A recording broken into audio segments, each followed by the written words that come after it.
una monitorización de un paciente que nos va a permitir recoger un electrocardiograma continuo por 24 horas mientras el paciente va a realizar sus actividades diarias con toda normalidad.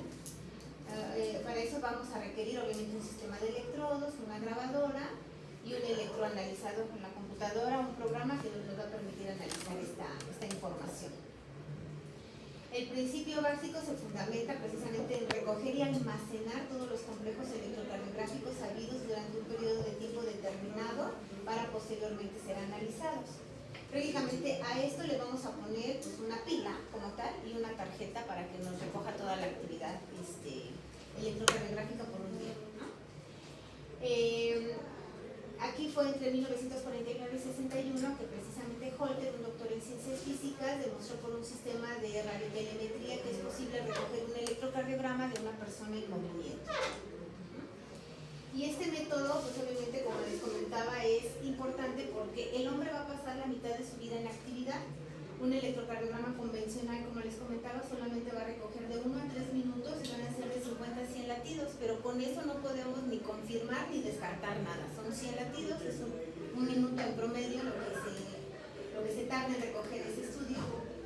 Y aquí el Holter nos va a permitir detectar eventos en diferentes situaciones, en sueño, en ejercicio, en estrés, en reposo, etcétera, en lo que esté haciendo el paciente, ¿no?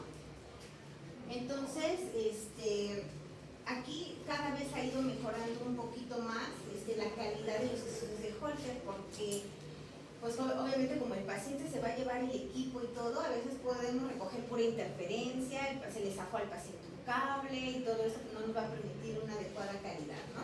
Cada vez los equipos tienen como una mejoría en la calidad de registro y también nos van a permitir tener grabaciones más extensas, no nada más 24 horas, 24, 48 hasta 72 horas podemos recoger esta información. Y también va a ser una agilización en el análisis. Para esto pues vamos a tener un sistema de soporte de grabación que les decía que es una tarjeta de memoria sólida, va a recoger de 3 a 12 señales de electrocardiogramas simultáneas y este aparatito va a tener un botoncito que se le llama pulsador de eventos. Cuando el paciente tiene un síntoma, el paciente puede pulsar ese botón para que ahí nosotros identifiquemos que el paciente presentó alguna molestia. Le tenemos que informar al paciente pues cómo va a ser el estudio, porque ha sucedido en pocas ocasiones, pero sí pasa, que al paciente se le pone el estudio y se va todo el día a acostar a su casa porque para que salga bien, ¿no? Ajá. Entonces, no, de lo que se trata es que el paciente haga sus actividades normales ese día. Le vamos a limpiar la piel, le vamos a colocar los electrodos, los cables, la preparación de la grabadora obviamente con la tarjeta y la pila, fijar bien el equipo y decirle al paciente que debe de hacer sus actividades normales, como ya les decía que tiene ese botoncito para pulsar cuando llega a presentar algún evento, y una hoja. Yo siempre les recomiendo que hagan una hoja de las actividades del día, porque cuando uno está a veces analizando el resultado, me dice, ¿qué estaba haciendo usted a las 5:25 de la tarde? No, pues no me acuerdo, ¿no? Entonces digo, más o menos, casi somos rutinarios, pero a lo mejor ese día pudo haber hecho algo que fuera diferente. Entonces yo siempre les digo, pues anoten, me levanté a las 7, a tal hora estaba haciendo tal actividad y así, ¿no? Y sobre todo lo más importante es cuando lleguen a tener algún síntoma. A las 9:15 de la mañana iba yo bajando la escalera y me sentí mareado, a las 5:25 de la tarde estaba sentado viendo la televisión y presenté taquicardia y así, ¿no? Para que cuando estemos analizando el estudio, pues esa información sea relevante. Vamos a tener 3 tipos de grabación: la grabación continua, la grabación intermitente y la grabación analítica en tiempo real. En realidad este tipo de aparato lo que realiza es una grabación continua. Y la manera en que lo vamos a interpretar es así: vamos a tener que casi todos los aparatos nos van a dar un sistema con esta información. Estas gráficas se llaman histogramas, entonces nos va a ir como diciendo por hora cómo se comportó el paciente. Entonces nos va a dar un total de complejos por 24 horas y en cada hora nos va a decir cuál fue la frecuencia cardíaca máxima, la frecuencia cardíaca mínima, la frecuencia cardíaca promedio. Y obviamente nosotros vamos a ir viendo a qué hora, ¿no? Si tiene una frecuencia cardíaca mínima de 45 minutos y fue a las 4 de la mañana, pues eso es completamente normal. Pero si tiene una taquicardia, unos latidos de 100 latidos por minuto cuando estaba dormido, pues obviamente eso no va a ser normal. Ahí ya vamos a ir analizando obviamente qué es lo que va pasando, ¿no? Indicaciones. ¿Cuándo mandamos a hacer este estudio? Cuando tenemos que hacer un diagnóstico y caracterización de arritmias cardíacas, cuando queremos correlacionar de manera objetiva los síntomas y la arritmia, conocer la gravedad de los mecanismos y circunstancias que determinan esta arritmia, evaluar la frecuencia del tratamiento con fármacos antiarrítmicos. Cuando ya le dimos al paciente un tratamiento antiarrítmico y queremos ver si obviamente está respondiendo satisfactoriamente a ese tratamiento, mandamos a hacer un estudio de control, digamos, ¿no? Un registro adecuado y fiable del segmento ST. Hay veces que en este tipo de estudios podemos evaluar una isquemia silente. El paciente a lo mejor no puede presentar síntomas de cardiopatía isquémica y vemos que el ST se cae, bueno, tiene una depresión del ST.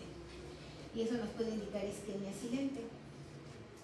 ¿Qué podemos analizar? Pues como les decía, el ST, vean aquí como el ST prácticamente cae como unos 4 cuadritos hacia abajo y se mantiene. Entonces esta es una isquemia silente. ¿Qué podemos hacer? Un recuento y clasificación de las arritmias. Por ejemplo, estas son extrasístoles ventriculares. Ya sé que no han visto todo esto. Voy a abrir un poquito porque sí se siente calmado. Esta es una extrasístole ventricular. Ven aquí como tenemos un latido normal. Este latido es completamente diferente porque es ancho y aparte está adelantado. Entonces, esta es una extrasístole ventricular. Aquí cuando tenemos dos puntas, pues se llaman pareadas. Cuando tenemos una normal y una anormal, una normal y una extrasístole, se llama bigeminismo. Aquí prácticamente es que nosotros previamente pues sepamos electrocardiografía. Obviamente no podemos interpretar un Holter si no sabemos de electrocardiografía. Cuando un paciente es portador de un marcapaso, también podemos obviamente evaluar, porque podemos ver si ese paciente tiene fallos en el censado, en la captura, en los estímulos de salida. Todo eso también se puede valorar en un paciente que tiene un marcapaso. ¿Cuándo se manda a hacer este estudio? Pues cuando un paciente obviamente tiene síncope, mareos, palpitaciones. Esta es una clase 1 o el estudio va a ser completamente recomendado cuando el paciente tiene estos síntomas. Que es un estudio útil cuando el paciente tiene breves episodios de fatiga y dolor torácico de presentación episódica que sugieren relación con el ritmo cardíaco. Aquí nuevamente pues extrasístoles. Vean, estas extrasístoles se le llaman monomórficas porque tienen la misma morfología obviamente, ¿no? En la misma tirada del ritmo. Vean cómo la extrasístole es muy parecida. Bueno, es igual. Les voy a enseñar una polimórfica. Vean aquí cómo la extrasístole es diferente. Son extrasístoles polimórficas. Estas ya les había dicho que son pareadas cuando tenemos dos juntas. Bigeminismo cuando tenemos una y una. Trigeminismo cuando tenemos dos latidos normales y uno anormal. Cuatrigeminismo y así ya le vamos llamando, ¿no? Taquicardia ventricular porque aquí ya tenemos 3 complejos juntos. Esa sería una taquicardia ventricular sostenida y la de abajo no sostenida, porque vean cómo la de abajo empieza con un ritmo normal y obviamente termina con un ritmo normal. Y no nada más es por la duración, debe ser menor a 30 segundos. Esta es una taquicardia ventricular helicoidal o torsión de puntas. Es un ritmo casi prenorte. Esto es también fibrilación ventricular gruesa, fibrilación ventricular fina. Prácticamente a lo que se refiere este estudio pues es a analizar el electrocardiograma, pero por un periodo de tiempo muy prolongado de 24 hasta 72 horas. Y como les decía previamente, aquí lo que debemos de conocer es previamente pues toda la patología que podemos detectar en un electro, y eso es lo que vamos a identificar. Está muy bien. Eso sería todo. Nos vemos en un video.